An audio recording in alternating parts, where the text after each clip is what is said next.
We were bootstrapped for over 10 years. We're like hidden secret inside of MarTech. People maybe not be aware of us as a brand, and that's something that I'm actively trying to change. Hey, my guest on this episode is Jason Lyman. He's the CMO of Customer IO. I just wrapped up recording with him. I got a bunch of notes. We had an awesome conversation. They have a 200 plus person company at Customer IO, about 25, 30 people on the marketing team. So we're closer to 275 employees. And on the marketing side, we're almost 30. And again, I think part of that, right, stems from we support on the marketing side, both a sales-led motion and a self-serve motion. We talked about how they set goals, OKRs, KPIs, their marketing strategy, the team setup, the structure, what's working in marketing right now, and what he's invested in the past that's not working anymore.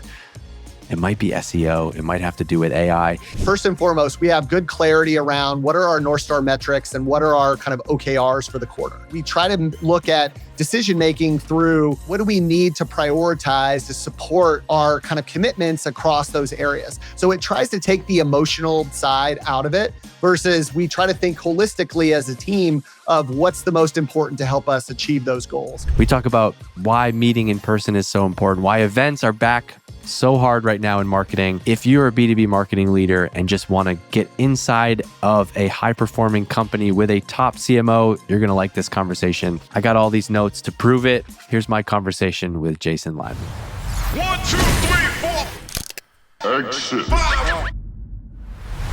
Hey, everybody. Thank you for listening to this episode of the Exit 5 CMO podcast. My name is Dave Gerhardt. I'm the founder of Exit 5.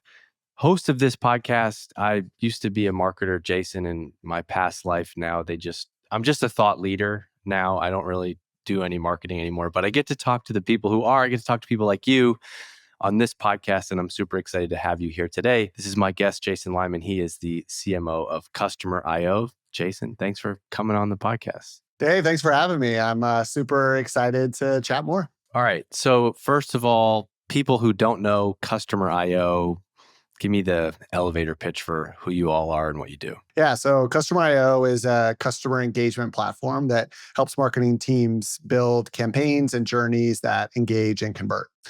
We do that by helping you orchestrate all of your communications across email, push, in-app, SMS, pretty much whatever channel you want to use. I think we can help you deliver on that.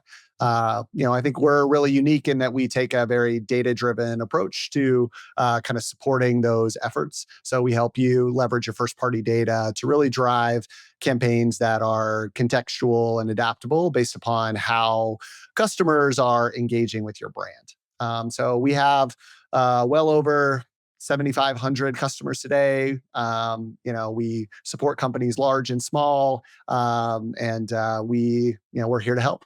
Awesome. Okay. And what's the overall, like, as much as you're allowed to talk about publicly, obviously this is different as a private company, but just the roughly stage size of Customer IO. It's kind of it's an interesting story in that, like, I remember using the product maybe over a decade ago, and it's one of those SaaS companies that has been around for a while and just like kind of slowly kicking ass behind the scenes. At least that's my perspective on it. So how do you talk about the stage of the company publicly? Yeah, so we were bootstrapped for over 10 years. And so I think that's part of the reason why I've used the phrase that we're like the hidden secret inside of MarTech, because people don't maybe not be aware of us as a brand. And that's something that I'm actively trying to change. But we Yeah, it's funny interviewing the CMO. You're like, yeah, it's so great, man. It's so great. Nobody's heard of us. Yeah, so it is. And I think we've made some really, really good progress since I joined.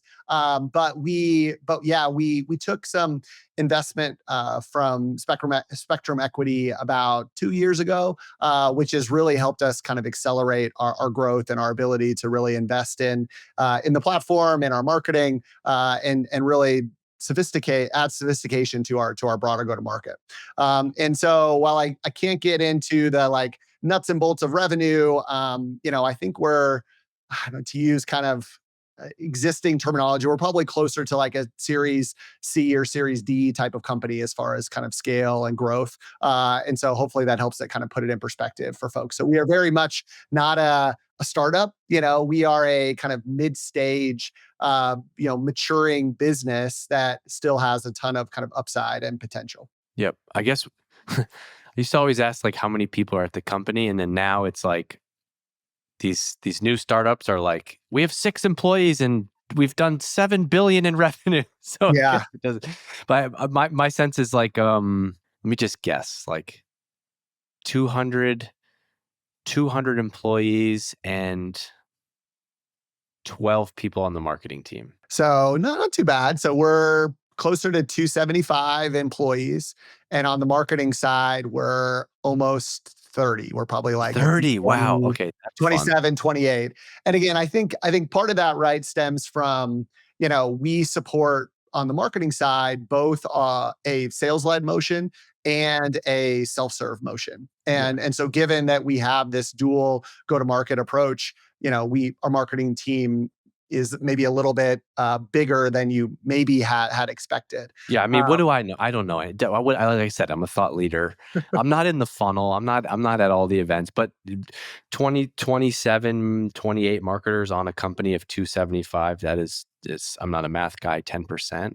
Not absolutely not crazy. So you've kind of hit on, you've mentioned this a little bit, but actually maybe first let's start here. How do you define the ICP of customer IO? Because where I'm going with this is one of the challenges that I see from a lot of our members in the Exit 5 community and just kind of around our content and just marketers in general over the years is like the challenge of selling to, you got the low end and the high end, and you got the enterprise and you got the self-service. How does that play into your marketing strategy as a company? Yeah, I mean, I think the easiest way to think about it is kind of how our business has evolved. So we started out as a very PLG focused company.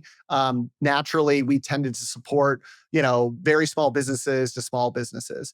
And then what we found is as we continue to invest in supporting the kind of efforts of these marketing teams, we found that over time, our product got more sophisticated and our customers were kind of pulling us up market with them. So we were kind of growing with them. So I kind of really define kind of our ICP today is, any marketing team that wants to take a kind of a more data-driven approach to how they market.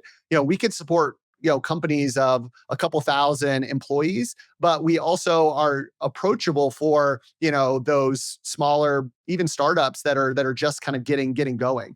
Our startup program today is super successful, and we actually offer free access to our solution for as much as 12 months to help those kind of younger, more immature marketing teams kind of get up to speed and help them really drive product market fit in that really important stage where they're trying to figure out what is their product going to be and what is their ICP solution or ICP customer. I guess if I could just like I want to kind of like crack through this layer a little bit and talk specifically to not even people who are interested in, not people who are going to use Customer IO's product one day. Think about the marketers listening to this show and they're like, I'm at my company and it's challenging because we have competing personas or multiple segments. And so you've seen this at bigger scale at your last couple of companies. What I'm curious is like, how does this play out into the marketing strategy? Like, are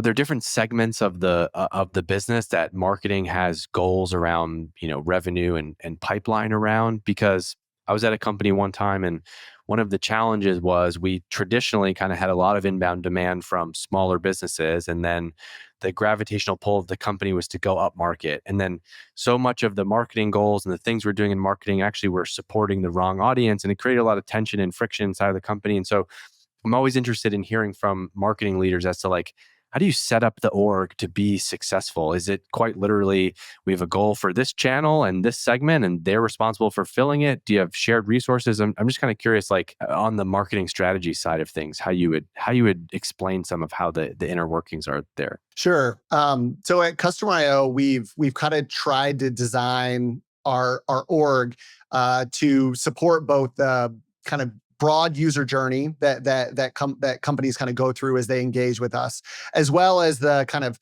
scale that we have across these kind of dual go-to-market motions. And so the structure is really centered around three what I call targeted focus teams, and then two centers of excellence. And so the targeted focus teams, they have this really kind of deep sophistication around certain aspects of our marketing strategy. And so at Customer IO, we have a PMM team that's responsible for storytelling across the entire kind of customer journey. And then they work with our demand gen team and our marketing growth teams, the other two kind of targeted focus teams, to then figure out what is that specific narrative that we want to tell to really help them achieve their goals. And then within the demand gen team, we've actually become much more opinionated around the specific funnel that they're focused on. So within demand gen, you're either aligned to our sales-led funnel or you're aligned to our self-serve funnel. So that way you don't have these competing interests where I have to figure out how do I balance these kind of broader needs where they know what their core metrics are and what they need to drive. Yeah. Even further within self-serve, we have someone who's over trials versus someone who's over our startup program. Nice. Okay, that's exactly what I was trying to get at. Hell yeah, thank you. So and can you just break down you have three targeted focus teams and then two centers of excellence, and so which one of those is demand gen, and maybe if you could explain those three and two. Yeah, so the three targeted focus teams are demand gen, marketing growth, and product marketing. And then the two center of excellence teams is our brand studio team and our marketing ops team. And so because those teams have these very defined skill sets, they need to be able to flex those across the kind of broad ICP that we support.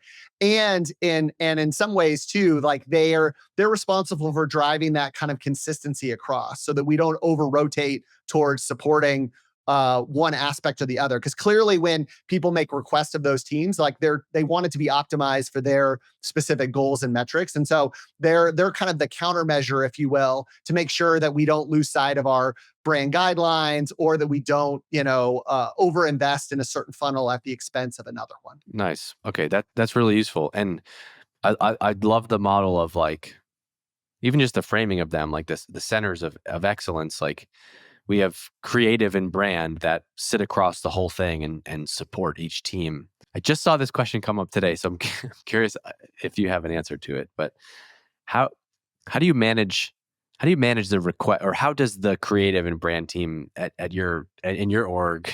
I know he knows where I'm going with this.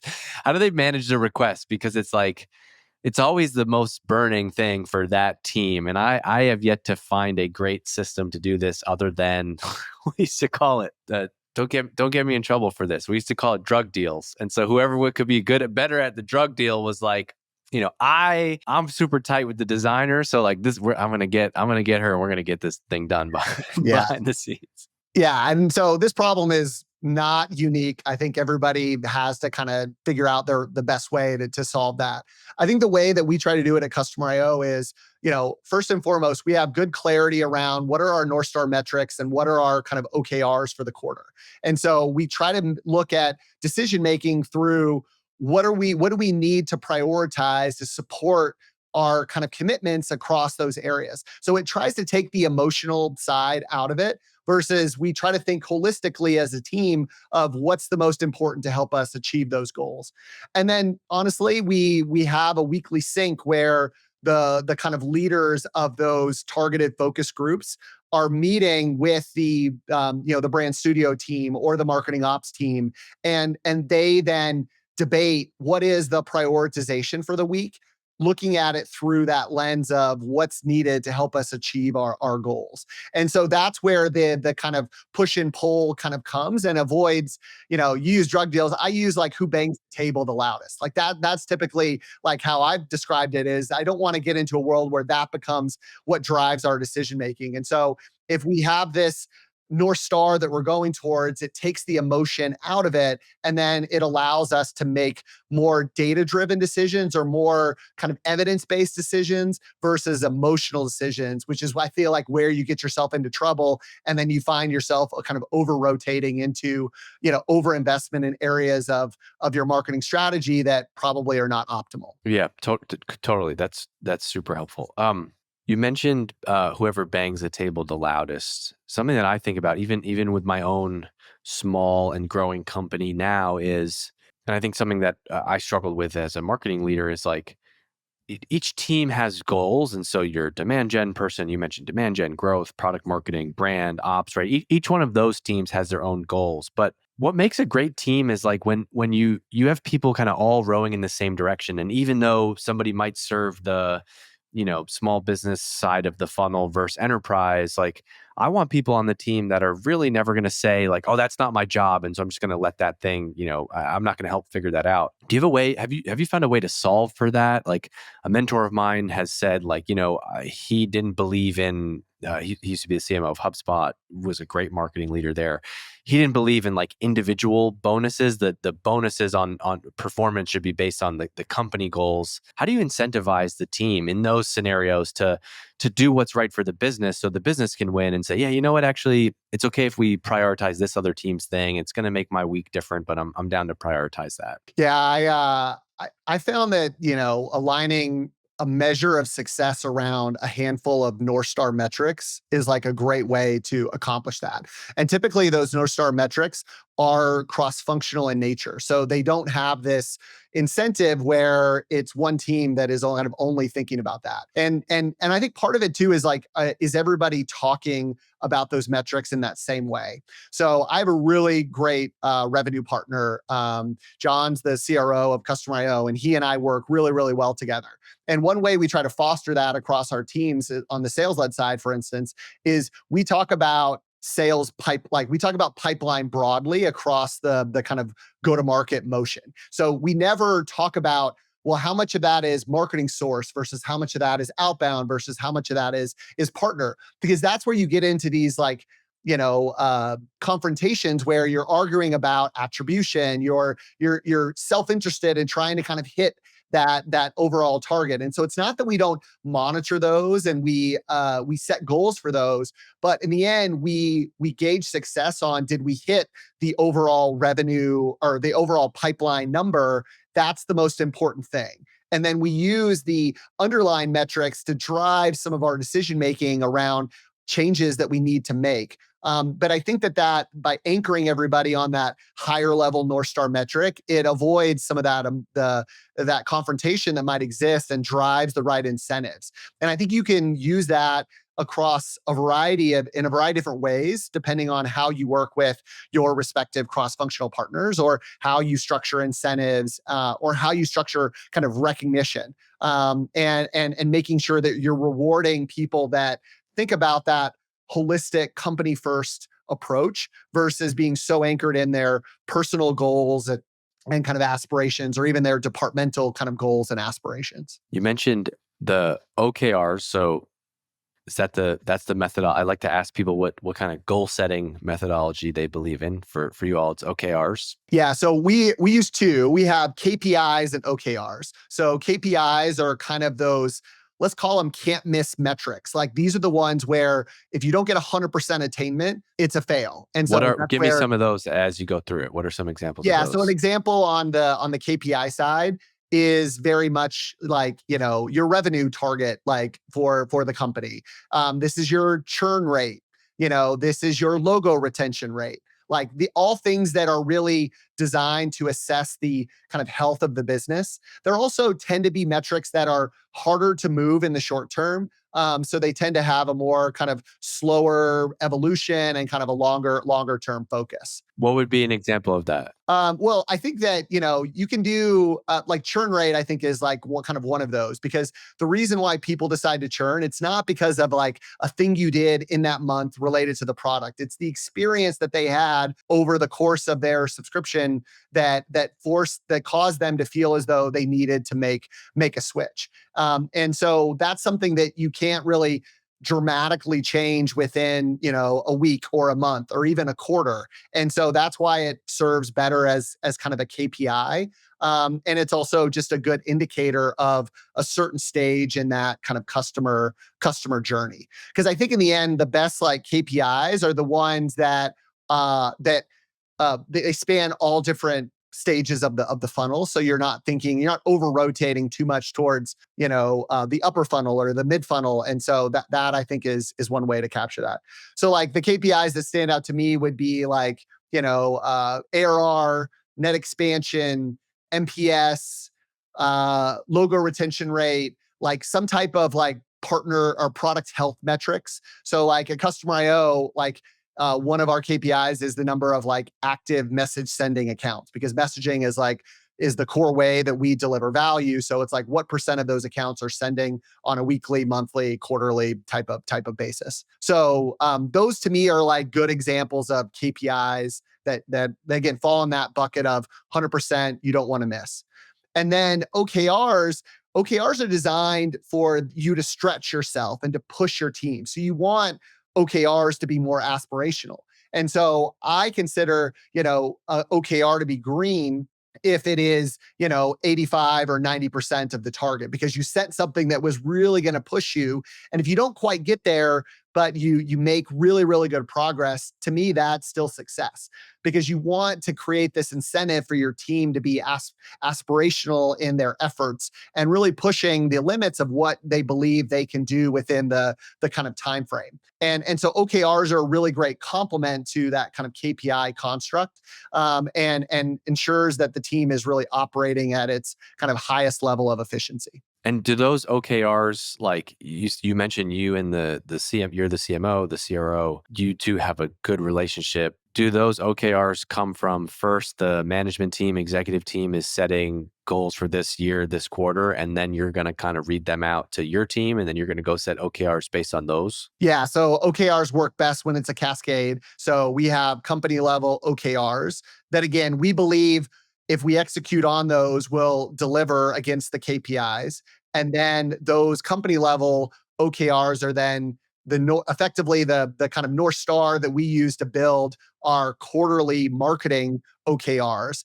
And then each department looks at it in a similar way. And so all of this kind of ladders up into a quarterly plan that across different departments that we believe will get us, 25% or more, towards whatever we've committed at the company level OKR perspective. And so that drives that kind of alignment that needs to happen so that you don't build your OKRs kind of myopically without thinking about what the other departments are doing. Yeah. So the reason I love to ask all of this stuff in this podcast is because I want to ask you about marketing channels in a little bit, but at least everything I've seen in my career, and then now validated by like all of the discussions we see in our community and just around our ecosystem. I'm curious to hear your opinion. You worked at Dropbox, you've worked at BetterCloud, like you've seen really successful marketing orgs. So much of the success as a marketer is not, did we have the most creative marketing campaign idea? It's like, how much do we have our shit together with like, what purpose does marketing serve in our company? What are the goals? How do these things all fit together? It's very rarely the case that the marketing team is not busy enough. Usually it's like everyone is ridiculously busy. The marketing team is slammed, but what we're doing is not impacting our overall goals because they're misaligned somehow in this kind of like operating system. Yeah. I think for me, it's just marketer, like there's a few things that I like to control for. Like one, I want marketing teams to be metrics driven, because otherwise you could fall in the trap where people start to gauge success around a binary, did I do something or not? Where it's like, oh, I delivered this campaign, or I launched this product, or I built this asset, this marketing asset. And so you want to kind of foster this mentality around the like desire to deliver kind of impact, and it's more around the kind of end result. And then I think the other thing is that I want those big bang type of moments, but they only are successful, or they only are valuable if they drive that kind of impact. I think too many companies might think about, I don't need more fireworks, I need more flywheels. Like I need things that are like driving this kind of impact associated with that.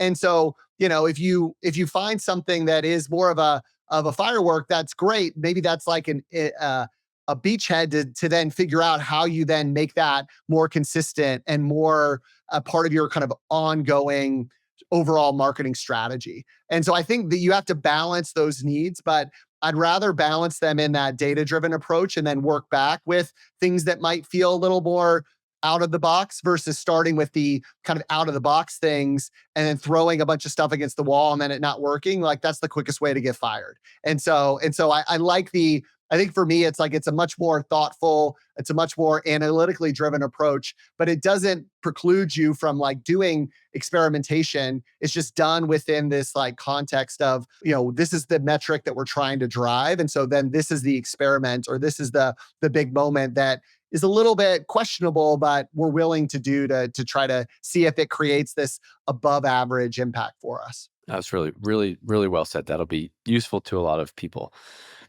Let's talk about the marketing, specifically the channels. And I don't want you to tell me that you do a little bit of everything, because I'm sure you do. You do events, we got website, content, co-marketing, partners.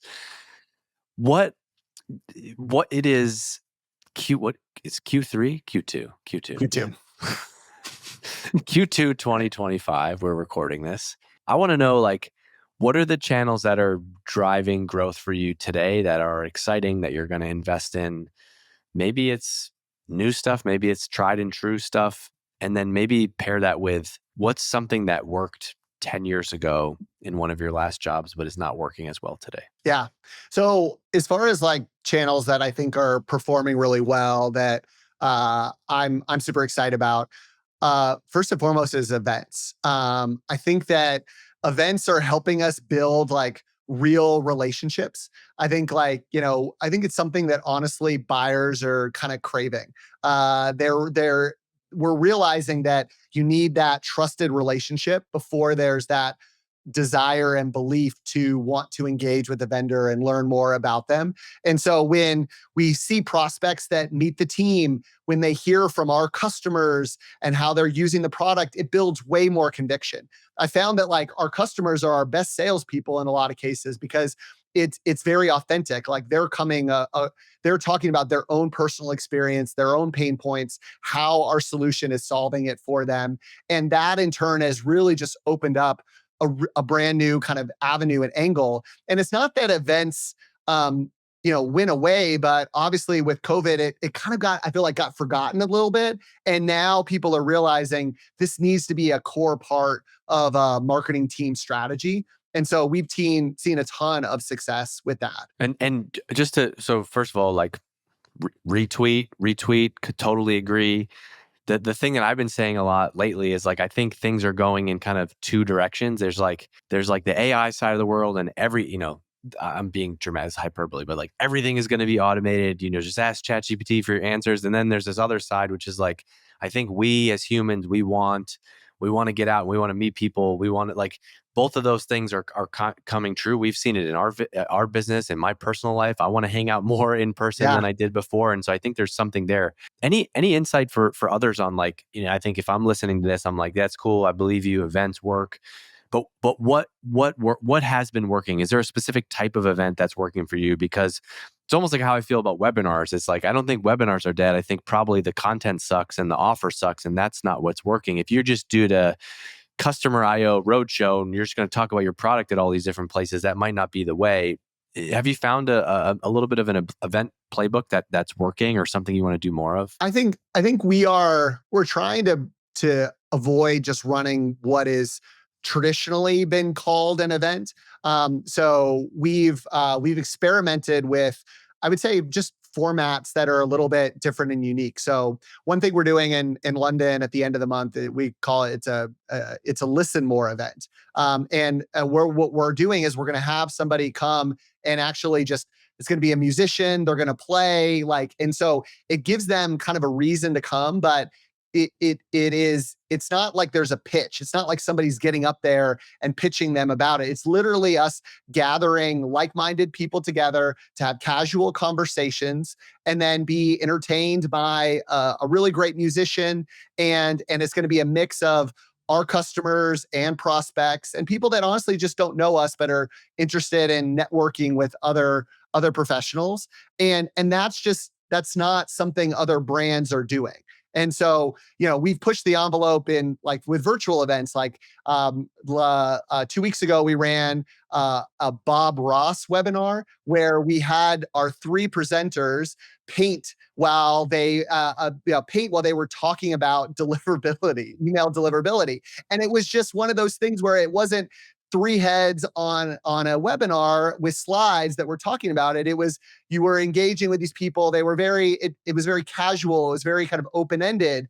And so, Wait, were these people painters, or did you like send them all no, like a the kit and you're like, paintings Dave, you're were. going to be on our webinar and paint while you're doing this? So the attendees were not painting, but the painters were not professionals. Like they were novices, and they were out there trying their best while they were talking about something they were passionate about, which was deliverability. And so I do think that, if you're going to run the standard event playbook, it'll be fine. But like, I think where you're going to get the differentiation is people that are trying to create these unique and memorable moments, or giving them just a reason to try. Because the thing is that a lot of your ICP is probably being hit up to do these same things. And so how do you break through the noise? And I think that whether that's in the unique experience you offer, both, in how the content is delivered, or just the, thoughtfulness that comes into the event with the swag or the gifts or the mementos that are kind of shared there. It's like, those are all reasons that bring goodwill back to your brand. And then that's going to drive influence, maybe in the short term, but definitely over the medium or long term. Yep. I like that. I also like just the principle of like understanding that everybody else is being bombarded with ideas and things too. And so it's like, what's the thing that would get you to actually take a night out and go to an event? And how can we make sure that this is worth somebody's night? Like when we do our events, I take it very seriously that like, look, I know how I am. I'm not going to go out to 3 events in 1 week. I'm going to do maybe 1 or 2 things a quarter. And if you're going to get me away from my family, like the ROI on that night better be big. And so I love that. Bob Ross webinars, they're going to explode after this podcast. Okay, so events, I like that. We've seen a lot. I see a lot of people doing. I think it's about what you mentioned, is getting like the like-minded people together. I think dinners have been really successful. Yeah. My question back for you though is, this is the troll listening to this, which is like, well, how do you, if it's not a customer IO pitch, how do you possibly generate pipeline from this event, Jason?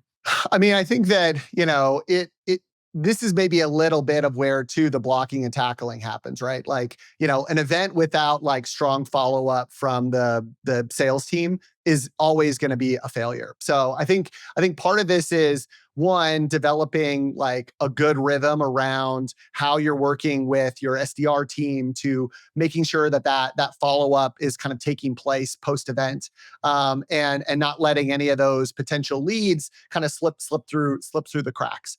I think the second thing is realizing that some of your marketing efforts are not going to deliver pipeline in the short term, but they will deliver pipeline over the medium and long term.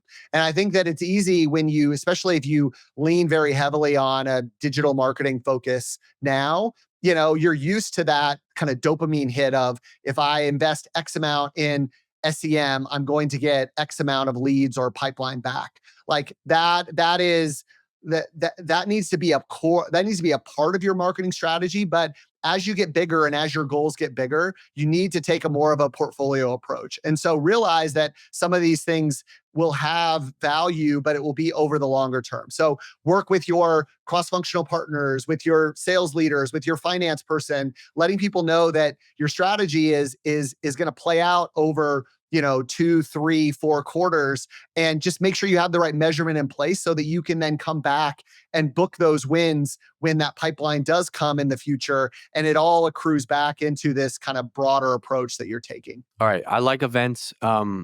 Curious to what's your read on what's happening with more of the digital marketing channels, like particular, owned content, SEO, organic, social, with the 2025 lens in mind. Seems like people are saying a lot's changing. SEO doesn't work anymore. What's actually happening inside of your company? Yeah, I will say that you asked me about a channel that used to work that doesn't work. I do feel like SEO is very much the one that's kind of falling into that bucket. And so, part of it is really just around how can we adapt to this new world where the influence of large language models on buyer behavior is increasing pretty rapidly. And we just have to be cognizant that SEO will not play a big of a role in the future, and it's going to be more important that we are finding ways to influence the way that LLMs are positioning and communicating about our product, because it's going to be embedded in how decision makers do the exploration as they kind of dig into learning about a new product. And so, for me, a lot of what I'm thinking about is how do I optimize our positioning and our content for AI consumption, not just human readers, and being really, really clear around that differentiation there, because again, I think that's where a lot of that positioning is going to be anchored on. And then I think you just need to rethink your demand gen strategy, and that might mean that you're going to have to change some of the mix that maybe you had, and how what does that kind of mean for what's worked in the past might not work in the future. You mentioned it quickly there, but I think that is the most important thing right now is positioning. Like, out of all of the pieces of marketing strategy, it's not like, should we be on YouTube? Should we be on TikTok? Do we need to optimize our stuff for, ChatGPT? Like, it's going to come back to company strategy, positioning, differentiation, your strong point of view on the world. Like, that stuff's going to be more important than ever. And that can't just be like you and the marketing team, doing one of those like post-it brainstorm meetings. That's a company strategy level thing that you have to drive, right? Yeah, I for those that don't know, my background is through the PMM leg of the stool. So I was a PMM before I was a CMO, and so I have a lot of passion about the kind of messaging and positioning side of marketing. And I think from a differentiation standpoint, you as a marketer, you have to do best with the hand that you're dealt in a lot of cases, right? Because you don't control all aspects of that. You can flex and influence how you tell the story, but you got to work with the core component parts that you do have from your product investment and strategy over the kind of years that preceded you. And as a marketer, I think it's really, really important to when you think about that differentiation, what is sustainable versus what is temporary. Because I do think that, you need to be pushing, as a marketing team on your product counterparts to really align around what aspect of our investments are going to fall in that sustainable bucket. And as a marketer, when you have clarity around something that feels sustainable, like that's the point that you really have to like just keep doubling down on. Because I do think that, as markets evolve, as products evolve, and honestly, as like AI is this accelerant to kind of how we operate, it's going to become more important that you're very, very clear around what aspects of your broader platform are truly sustainable. And that's where you want to really double down on the kind of positioning and messaging that you put into the market. Yeah, heck yeah. You mentioned your relationship with the CRO. I think a very underrated, if you go to LinkedIn, it's all about sales and marketing alignment, da, da, da. Marketing and product alignment is like the bigger thing to me. It's like, show me a relationship with the product leader who wants to like, oh, Jason, check this out. Here's this new thing that we're going to ship, that relates to this roadmap thing. Like that's the sign of a healthy company. Like I want to be excited by what the product team is doing. I want to work with a product leader who's excited to work with our marketing team. It's not just about sales, right? Absolutely. I think about marketing as like this bridge that sits in between product and sales. And that being that bridge is super important because you need to be filtering the information both upstream and downstream to drive the impact and influence that you want. And so product teams are only successful if they have the kind of right pulse around where the market is, where the competitive landscape is, what customers are saying. And marketing can be a really great filter.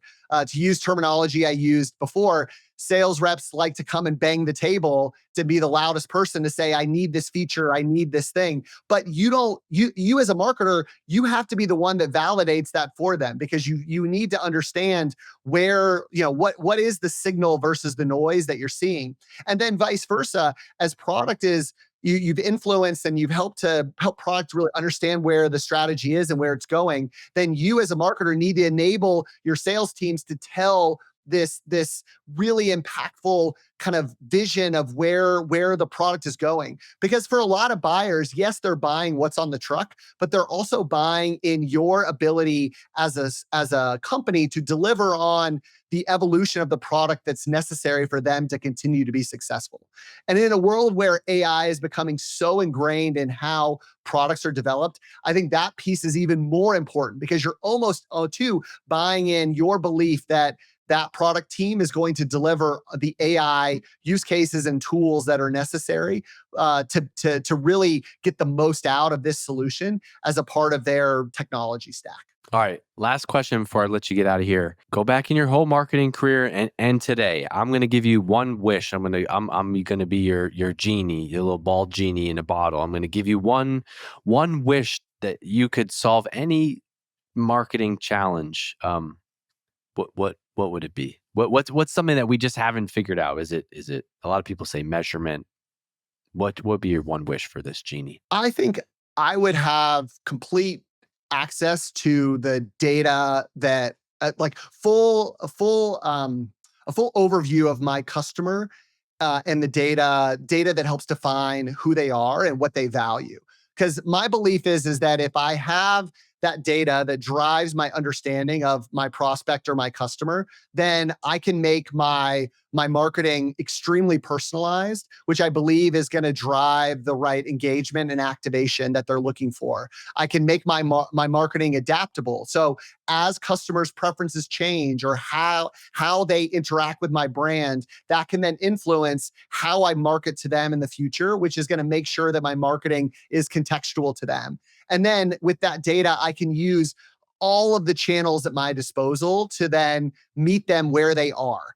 Because in the end, if I know where they like to engage or how they like to engage, I can then create this omni-channel type of effort so that all of my marketing feels kind of right place, right time with them, which I think is then going to drive the memorable kind of moments that they're looking for and fuel the kind of action or conversion that I want out of my broader campaign efforts. It's the first time I've heard that one. I like that. Yeah, if I know everything about you, I can get ahead of you. I think the hard part is like so much of the game of marketing though is like I like to think that there's this like perfect buyer's journey and it's like, I'm going to do step 1 and step 2 and step 3. I don't, it's hard to know what's going to influence me. Like I bump into a CMO friend and she's like, dude, you know what we're using right now? You got to try this thing. And I'm like, how do you bottle that? You know? Yeah. I mean, I think the only piece that I would push on is that there's not going to be one journey that's going to be optimal for everybody. And I think as a marketer, the more that we realize that we're not solving for like the lowest common denominator when we're actually trying to solve for each individual's preferences, the more successful that we're going to be. And that's where, to again, give a plug to Customer IO, like that's what we help people do, right? Like we realize that we want to create the most kind of personalized and unique experiences that we can offer across that user journey. And if we bring that mindset to our marketing, I think there's just a lot of untapped potential that exists there. Because that customization is, again, what breaks through the noise, what allows them to connect, what makes it memorable. And so I think that's maybe why I'm like so influenced around data being that thing I want to solve, because I think it then unlocks so much more that I can do as a marketing professional. And to me, it's only going to become more important as buyers become more discerning that AI plays such a bigger role in kind of their decision making. And so it's like, how do I combat that? Well, one way I can do that is by understanding my customer or my prospect better than anybody else. All right, Jason Lyman, you rocked it. Virtual fist bump. I got a lot of good notes here. I got a lot of good things. Had a great conversation. He's Jason Lyman, CMO at Customer IO. Go and check them out. If you like this episode, I don't want your subscriptions. I don't want nothing. I just want you to go find Jason on LinkedIn, connect with him, send him a message, be like, man, I heard your interview on the Exit 5 podcast and I thought it was great. Jason, always good to chat with you. I'll keep an eye on what you all are doing. Hopefully see you at some more events in the future, and I'll see you around. Awesome. Thanks, Dave. Appreciate it.